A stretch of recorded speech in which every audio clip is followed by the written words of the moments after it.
Mastering apostrophes. Correct the errors and boost your English grammar. Hello everyone. Welcome back to our English language learning series. Today, we'll be tackling a very important aspect of English grammar that often trips up learners: apostrophe usage. Specifically, we're going to be learning how to correct common apostrophe errors. We're going to practice together with some exercises, so get ready. Before we jump into the exercises, let's quickly recap the rules of apostrophe usage. We use an apostrophe with S to show possession. For example, John's book means the book belongs to John. We also use an apostrophe to indicate missing letters in contractions. For example, can't is a contraction of cannot, and the apostrophe stands in for the missing no.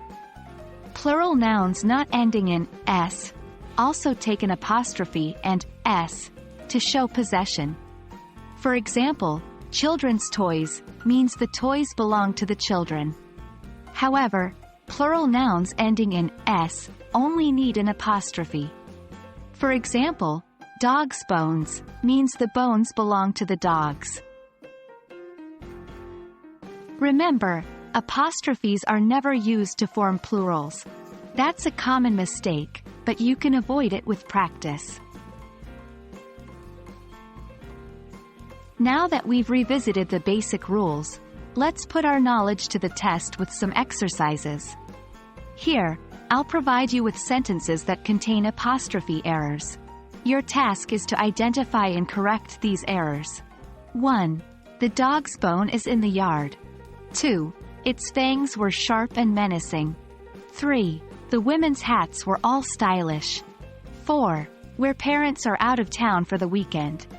5. My phone's screens are too bright. Pause the video here, try to find and correct the errors, and then resume the video to check your answers.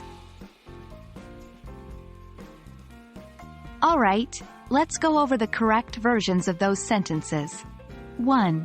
The dog's bone is in the yard. 2. Its fangs were sharp and menacing. 3.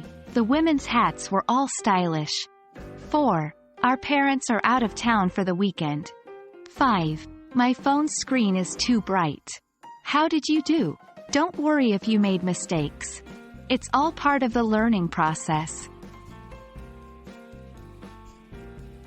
Well done for sticking with it and practicing these apostrophe corrections. Remember, mastering English grammar is all about consistent practice and review. Keep practicing, and I promise you'll keep improving. Thank you for joining me in this lesson. I look forward to seeing you in our next English language learning video. Happy studying!